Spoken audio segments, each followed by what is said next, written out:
Selamat datang di channel Darah Biru Raja-Raja, sebuah channel yang membahas sejarah dan silsilah raja-raja di dunia. Pada video kali ini kita akan membahas tentang silsilah Hanif Al-Athos, penyembah Umar Mudor, penyebar khurafat Ba'alwi, dan menantu Rizik Syihab. Hanif Al-Athos adalah seorang Ba'alwi yang lahir di Petamburan, Jakarta. Teman-temannya memanggilnya Munib. Ia aktif di organisasi terlarang Front Pembela Islam atau FPI dan menjadi sekretaris Dewan Syuro, pengurus pusat Front Pembela Islam. Hanif Al-Athos adalah sosok yang sombong dan tinggi hati. Ini Anda bisa lihat di banyak video yang ada di YouTube. Banyak ucapan, tindakan, dan provokasi yang dilakukannya di masa lalu sampai sekarang, yang bisa memancing keributan antar sesama anak negeri. Bahkan ia adalah sosok yang mendirikan dan menjadi panglima pasukan berani mati untuk membela Imam Unyil Rizik Syihab. Seperti yang Anda ketahui, pasukan berani mati FPI ini yang kemudian bentrok dengan polisi di jalan tol Cikampek kilometer 10, yang akhirnya menyebabkan 6 laskar FPI ini tewas di tangan polisi. Kalau Anda perhatikan baik-baik, Rizik Syihab maupun Hanif Al-Athos berusaha cuci tangan dan tidak mau bertanggung jawab atas kejadian tersebut. Orang-orang tersebut hanya dijadikan tameng dan alat kepentingan mereka belaka. Hanif Al-Athos sebagai panglima perang pasukan berani mati dan Rizik Syihab sebagai Imam Unyil FPI memilih sembunyi dan tidak berani menghadapi langsung aparat penegak hukum. Mereka benar-benar pengecut dan mengorbankan orang-orang kecil yang menjadi pendukungnya. Seperti kebanyakan para Ba'alwi lainnya, Hanif Al-Athos juga sering menyebarkan cerita khurafat Ba'alwi. Yang paling sensasional adalah anjuran dari Hanif Al-Athos untuk berdoa kepada Umar Al-Mudor atau Umar Mudor. Tentu hal ini adalah tindakan musyrik yang di dalam agama Islam sangat dilarang, karena berdoa selain kepada Allah adalah tindakan syirik yang mensekutukan Allah dengan yang lain. Setelah banyak yang mempertanyakan, Hanif Al-Athos ngeles dengan menjawab, penyebutan Umar Mudor adalah untuk menyingkat kata atau ucapan dan sesuai dengan ilmu balaghah.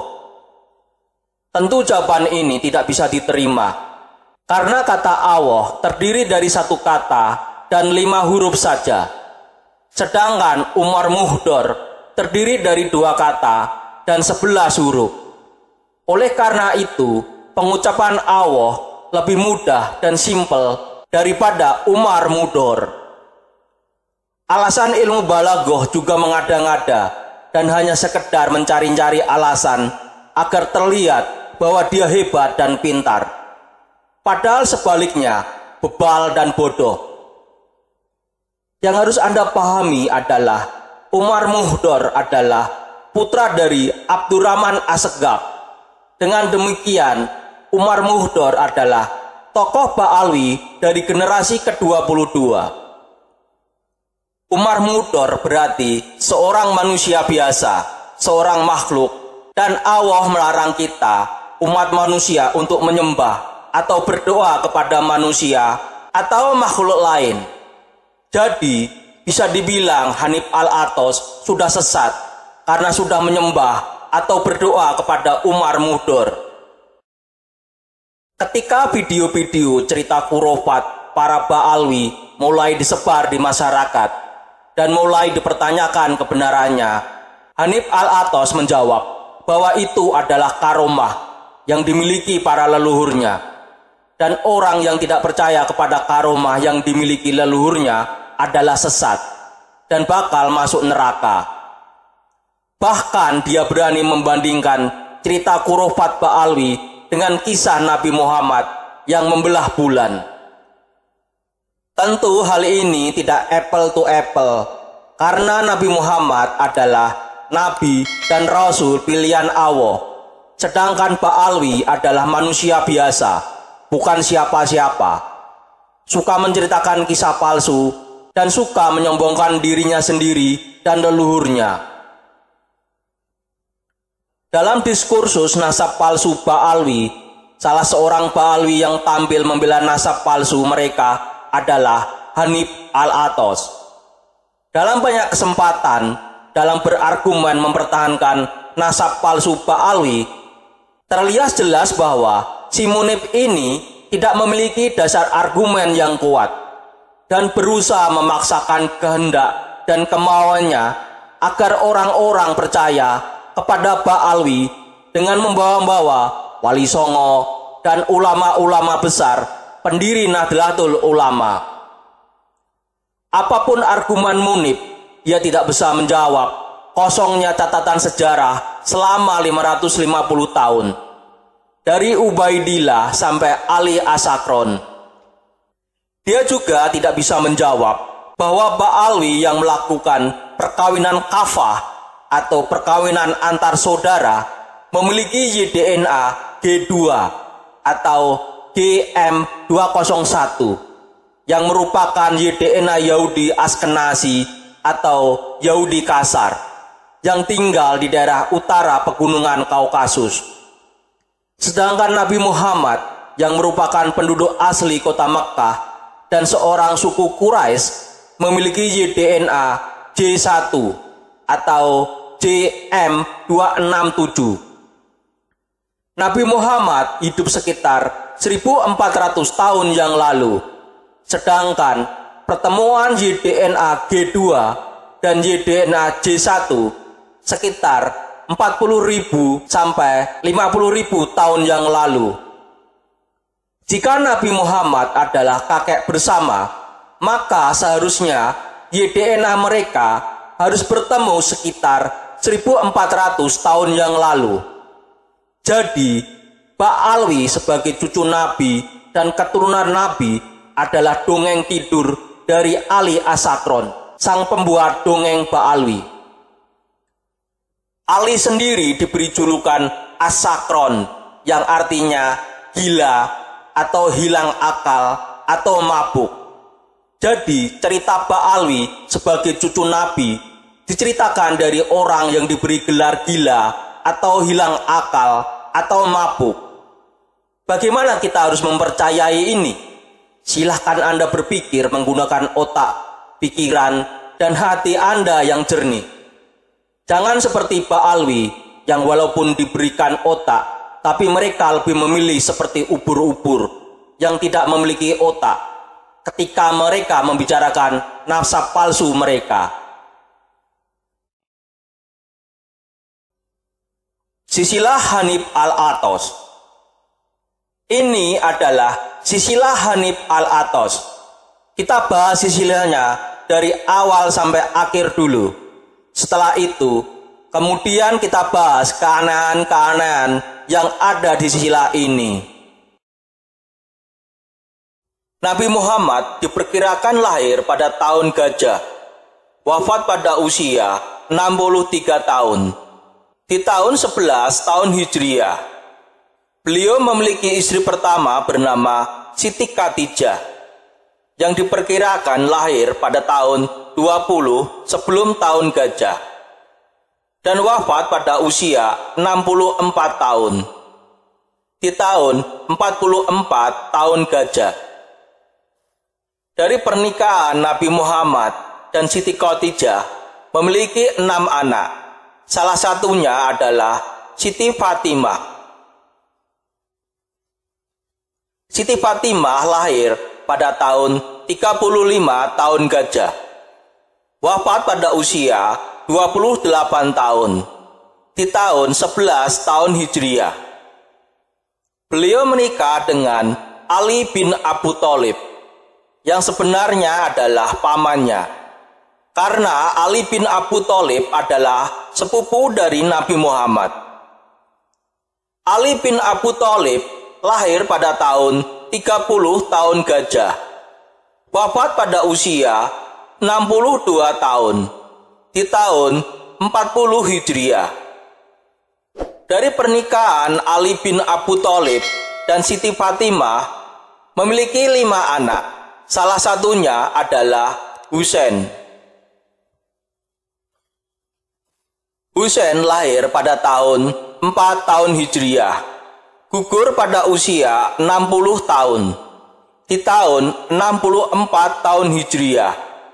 Salah satu istri Husain adalah Sarbanu. Dari pernikahan ini terlahir putra bernama Ali Zainal Abidin. Ali Zainal Abidin lahir pada tahun 33 tahun Hijriah. Wafat pada usia 64 tahun. Di tahun 97 tahun Hijriah. Beliau memiliki istri bernama Fatimah binti Hasan. Dari pernikahan ini terlahir putra bernama Muhammad Al-Baqir.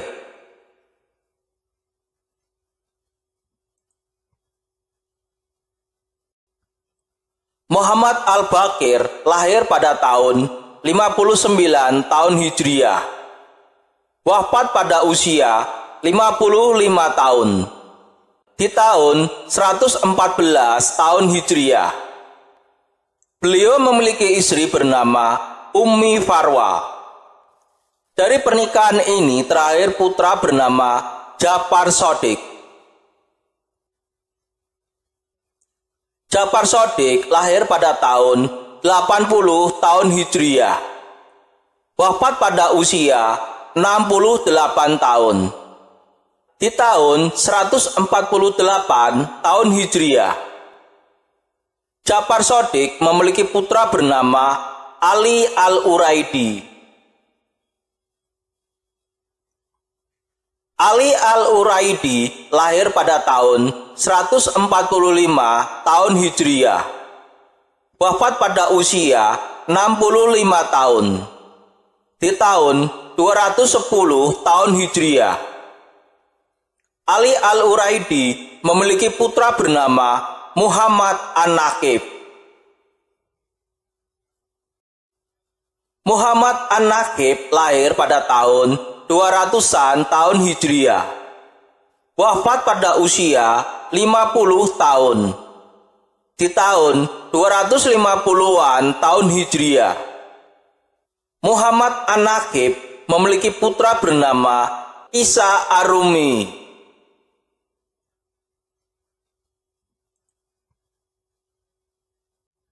Isa Ar-Rumi lahir pada tahun 240-an tahun Hijriah. Wafat pada usia 60 tahun. Di tahun 300 tahun Hijriah. Isa Ar-Rum memiliki putra bernama Ahmad Al-Abah atau Ahmad Al-Muhajir.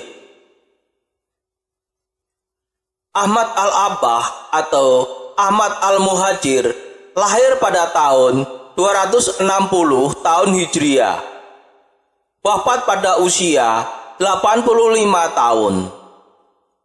Di tahun 345 tahun Hijriah. Ada beberapa versi terkait tokoh Ahmad Al-Abah atau Ahmad Al-Muhajir. Terkait jumlah anak, lokasi meninggal, umur, atau tahun wafatnya juga ada beberapa versi.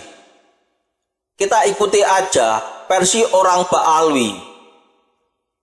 Ahmad Al-Muhajir memiliki putra bernama Ubaidillah.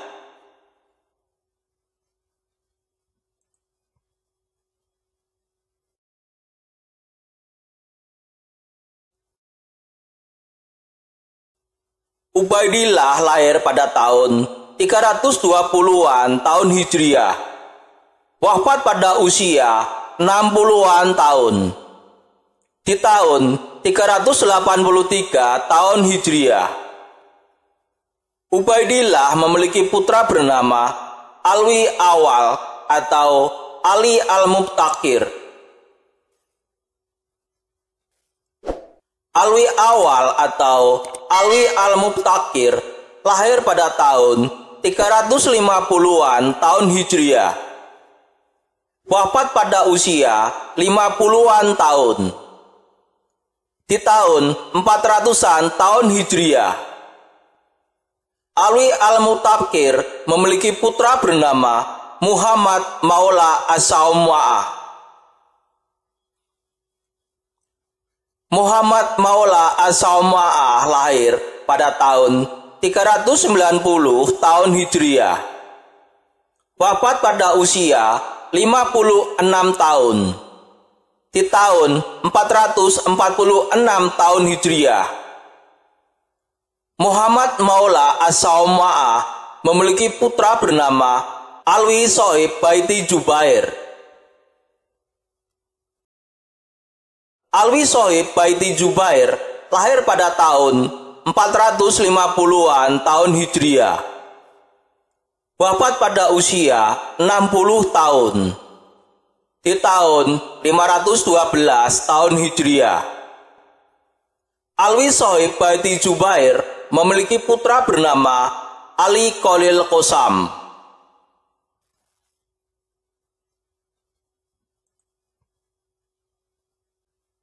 Ali Khalil Qosam lahir pada tahun 470-an tahun Hijriah. Wafat pada usia 50 tahun. Di tahun 529 tahun Hijriah. Ali Khalil Qosam memiliki putra bernama Muhammad Sohib Mirbat. Muhammad Sohib Mirbat lahir pada tahun 500-an tahun Hijriah. Wafat pada usia 50 tahun. Di tahun 550 tahun Hijriah. Muhammad Sohib Mirbat memiliki putra bernama Ali Wahidil Faqih. Ali Walidil Faqih lahir pada tahun 630 tahun Hijriah. Wafat pada usia 60 tahun. Di tahun 690 tahun Hijriah. Ali Walidil Faqih memiliki putra bernama Muhammad Al-Faqih Muqaddam. Muhammad Al-Faqih Muqaddam lahir pada tahun 574 tahun Hijriah. Wafat pada usia 79 tahun. Di tahun 653 tahun Hijriah. Muhammad Faqih Muqaddam memiliki putra bernama Alwi Ibnul Faqih.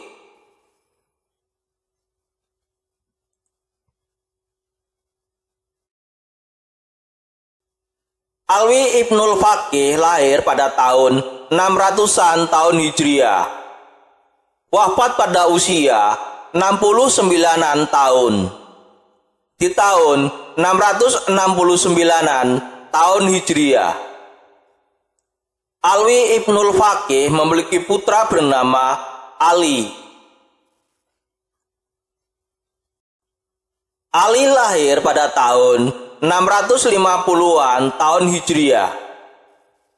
Wafat pada usia 59-an tahun. Di tahun 709 tahun Hijriah.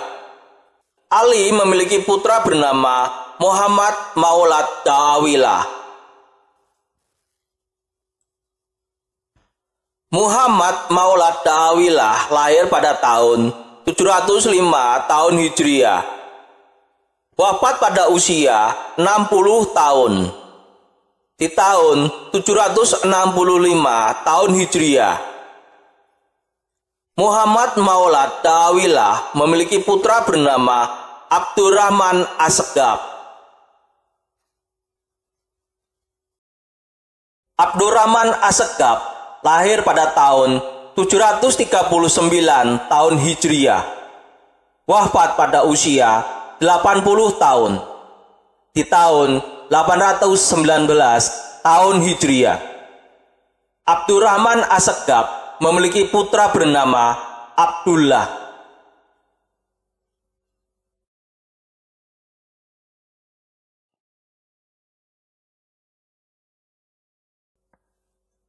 Abdullah belum kami temukan tahun kelahiran dan tahun kematiannya. Abdullah memiliki putra bernama Abdurrahman. Abdurrahman belum kami temukan tahun kelahiran dan tahun kematiannya. Abdurrahman memiliki putra bernama Abdullah. Abdullah belum kami temukan tahun kelahiran dan tahun kematiannya. Abdullah memiliki putra bernama Salim. Salim belum kami temukan tahun kelahiran dan tahun kematiannya. Salim memiliki putra bernama Akhil.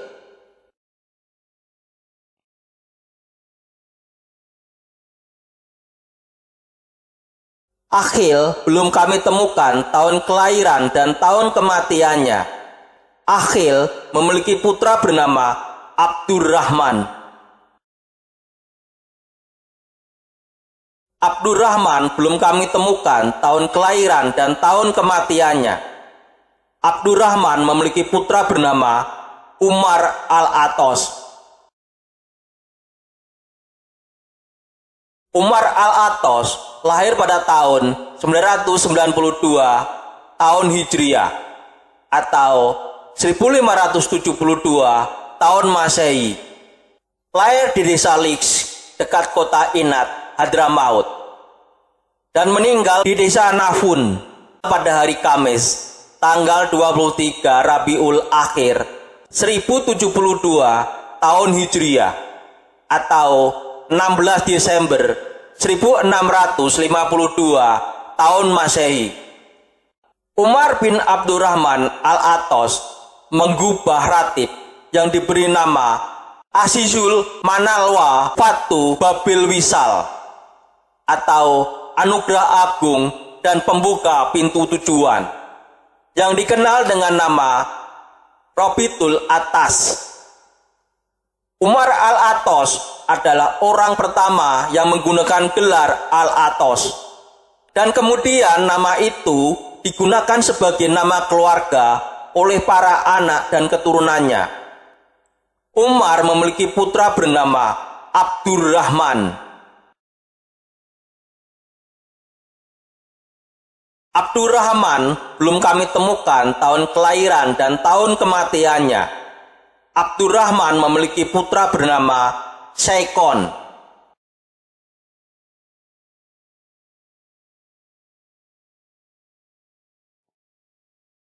Syaikon belum kami temukan tahun kelahiran dan tahun kematiannya.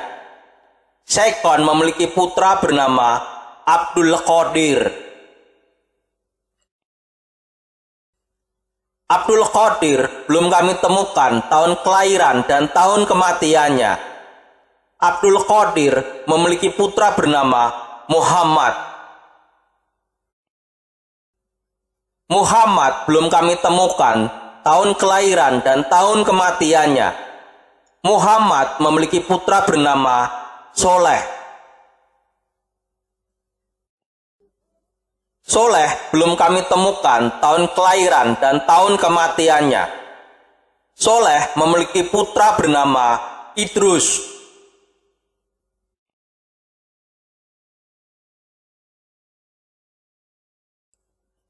Idrus belum kami temukan tahun kelahiran dan tahun kematiannya. Idrus memiliki putra bernama Umar. Umar belum kami temukan tahun kelahiran dan tahun kematiannya. Umar memiliki putra bernama Abdurrahman. Abdurrahman belum kami temukan tahun kelahirannya dan meninggal pada hari Senin tanggal 16 Oktober 2018 tahun Masehi atau 17 Safar 1440 tahun Hijriah. Abdurrahman memiliki putra bernama Muhammad Hanif. Muhammad Hanif lahir pada tanggal 13 Januari 1993 tahun Masehi atau 19 Rajab 1413 tahun Hijriah. Pada saat ini Muhammad Hanif masih hidup dan berumur 31 tahun.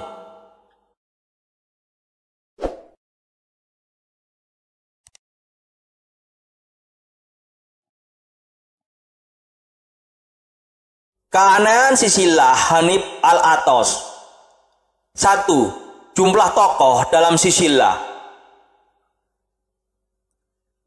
Berdasarkan pengamatan biologis, pada masa lalu orang cenderung untuk menikah muda, biasanya di bawah 20 tahun.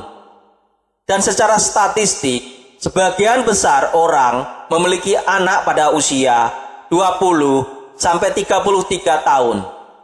Sehingga berdasarkan biologis dan statistik ini, maka akan ada 3 sampai 5 orang dalam 100 tahun. Nabi Muhammad lahir tahun 571 Masehi. Sekarang tahun 2025 Masehi. Maka 2025 dikurangi 571 sama dengan 1454 tahun. Kita bulatkan menjadi 1450 tahun.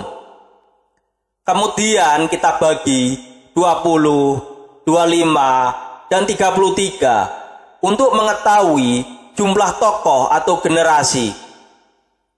Setelah dibagi, didapatkan 72,3, 58,0, 43,9 generasi. Dalam silsilah ini hanya ada 37 generasi. Jadi ada antara 7, 21 atau 36 generasi yang hilang atau tidak tercatat.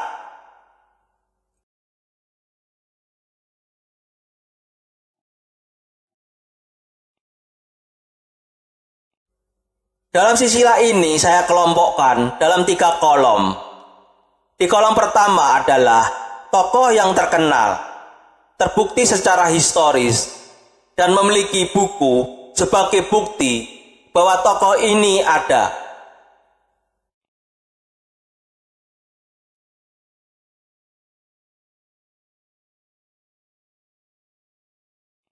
Di kolom kedua adalah tokoh yang diragukan keberadaannya, sampai Abdurrahman As-Segaf.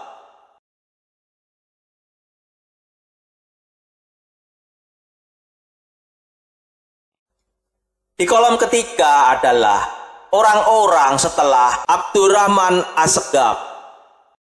Dan kami belum menemukan tahun kelahiran dan kematiannya.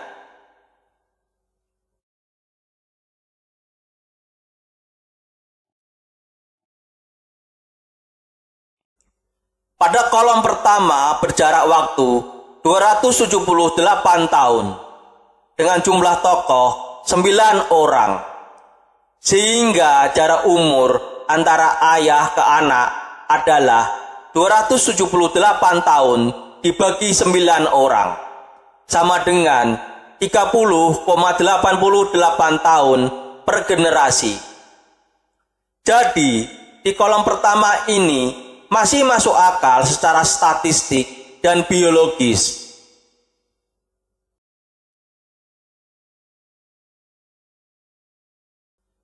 Pada kolom kedua berjarak waktu 465 tahun dengan jumlah tokoh 12 orang, sehingga jarak umur antara ayah ke anak adalah 465 tahun dibagi 12 orang, sama dengan 38,75 tahun per generasi.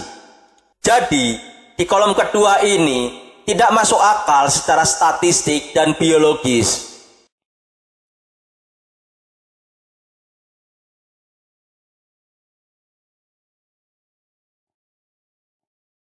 Pada kolom ketiga berjarak waktu 686 tahun dengan jumlah tokoh 16 orang, sehingga jarak umur antara ayah ke anak adalah 686 tahun dibagi 16 orang, sama dengan 42,88 tahun per generasi. Jadi di kolom ketiga ini tidak masuk akal secara statistik dan biologis.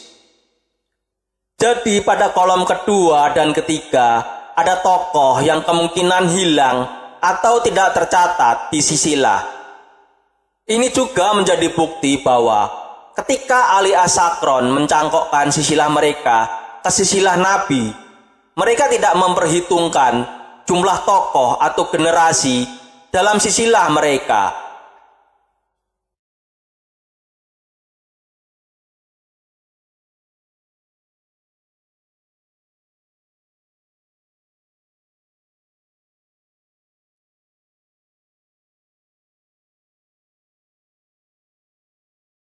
Dua, ayahnya sudah meninggal. Beberapa tahun kemudian anaknya lahir. Dalam sisilah ini ada keanehan bahwa ada tokoh yang sudah meninggal. Beberapa tahun kemudian anaknya lahir. Tentu hal ini jelas tidak mungkin secara logika dan akal sehat. Kejadian pertama bisa dilihat di tokoh nomor 12. Yaitu Muhammad Maula As-Sauma'ah yang wafat pada tahun 446 Hijriah, dan tokoh nomor 13 yaitu Alwi Sohib Baiti Jubair yang lahir pada tahun 450 Hijriah. Di sini terlihat bahwa Muhammad Maula As-Sauma'ah sebagai ayah sudah meninggal, dan 4 tahun kemudian anaknya Alwi Sohib Baiti Jubair baru lahir.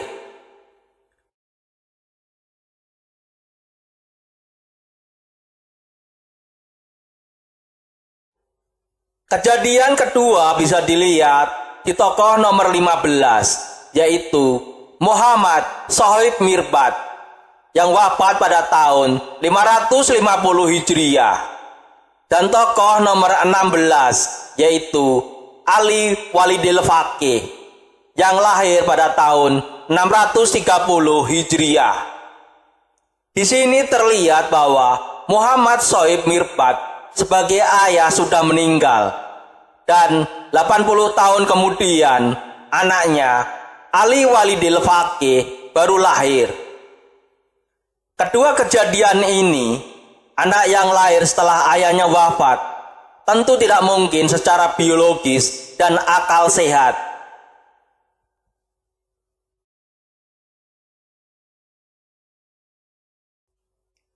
Tiga, anaknya lahir lebih dulu daripada ayahnya.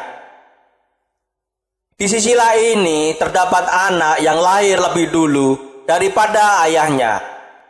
Ini bisa dilihat di generasi ke-17, Muhammad Al-Faqih Muqaddam yang lahir pada tahun 574 Hijriah. Sedangkan ayahnya Ali Walidil Faqih baru lahir pada tahun 630 Hijriah atau 56 tahun setelah anaknya lahir. Hal ini tentu tidak masuk akal karena ada anak yang lahir lebih dulu daripada ayahnya. 4. Cucu lahir lebih dulu daripada kakeknya. Di sisilah ini terdapat cucu yang lahir lebih dulu daripada kakeknya. Ini bisa dilihat di generasi ke-18, Alwi Ibnul Faqih yang lahir pada tahun 600-an Hijriah. Sedangkan kakeknya Ali Walidil Faqih baru lahir pada tahun 630 atau 30 tahun setelah cucunya lahir. Hal ini tentu saja tidak masuk akal karena ada cucu yang lahir lebih dulu daripada kakeknya.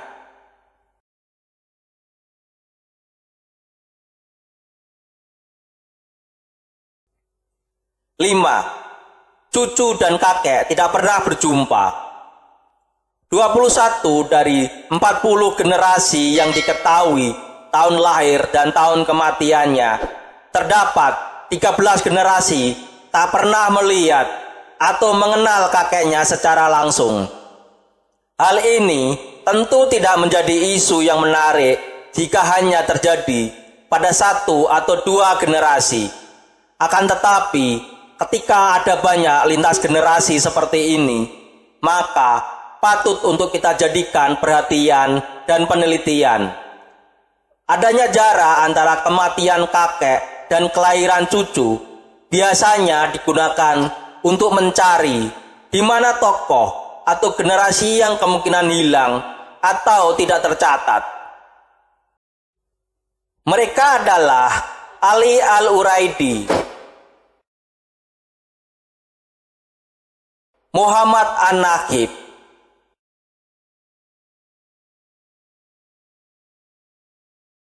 Isa Arumi, Ahmad Al-Muhajir,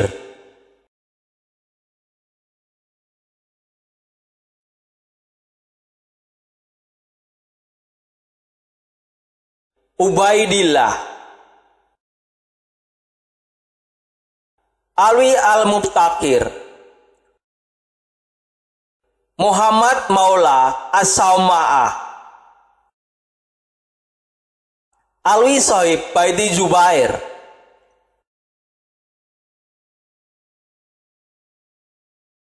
Ali Koli Kosam,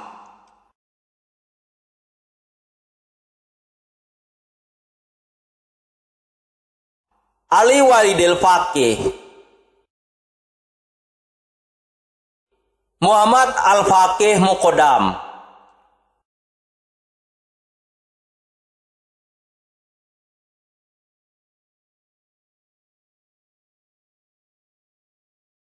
Muhammad Maula Ta'awilah, Adburrahman Assegaf. Tak satu pun di antara mereka yang pernah berjumpa atau mengenal kakeknya langsung. Dengan ketidaktemuan antara kakek dan cucu, ini kemungkinan ada tokoh yang tidak dicatat atau hilang. Misal, generasi ke-21 dan generasi ke-19. Jarak mereka tidak bertemu adalah 30 tahun. Dengan jarak antara kematian kakek dan kelahiran cucu yang mencapai 30 tahun, kemungkinan ada 1 atau 2 tokoh yang hilang atau tidak tercatat pada jarak 30 tahun di sisilah ini.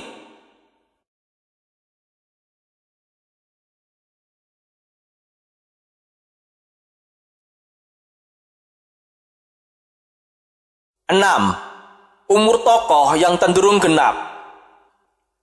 Lahir dan kematian adalah misteri ilahi, sehingga tahun kelahiran, tahun kematian, dan umur manusia pun menjadi acak.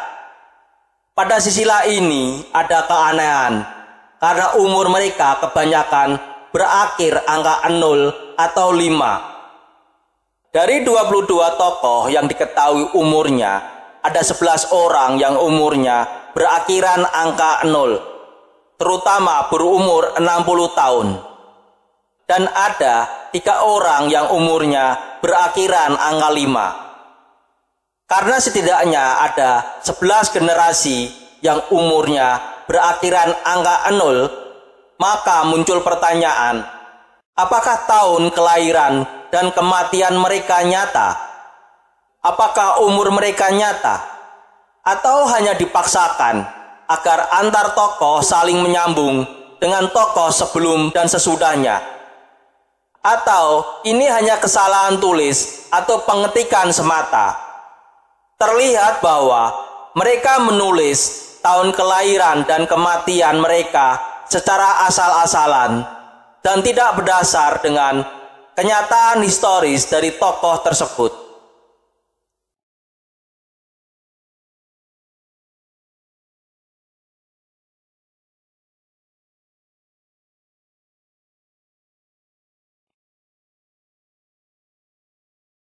Tujuh, menikah dengan cucu jauh. Hanif Al-Athos adalah Ba'alwi keturunan ke-37. Ia menikah dengan putri dari Imam Unyil Rizik Syihab yang bernama Zulfa Syihab. Imam Unyil Rizik Syihab sendiri adalah keturunan Ba'alwi generasi ke-38. Dengan demikian, walaupun Rizik Syihab sudah berumur 59 tahun dan Hanif Al-Athos baru berumur 31 tahun, akan tetapi secara galur keluarga, Hanif Al-Athos lebih tua dibandingkan Rizik Syihab. Oleh karena itu, secara garis keluarga, Rizik Syihab harus memanggil paman kepada Hanif Al-Athos. Sedangkan Zulfa Syihab, istrinya Hanif Al-Athos, adalah seorang Ba'alwi keturunan ke-39. Dengan demikian, secara garis keluarga, Zulfa Syihab adalah cucu jauh dari Hanif Al-Athos. Jadi, Zulfa Syihab harusnya memanggil kakek kepada Hanif Al-Athos. Jadi, Hanif Al-Athos menikahi cucu perempuan jauhnya sendiri.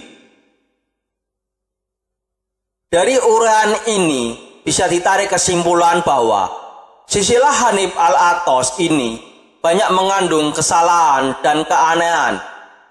Silsilah keluarga Hanif Al-Athos seperti kisah 1001 malam yang kebenarannya hanya bisa ditemukan di dalam mimpi.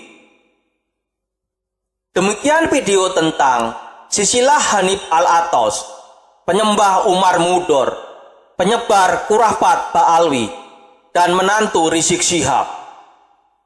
Semoga bisa menambah wawasan dan ilmu pengetahuan bagi yang menonton video ini.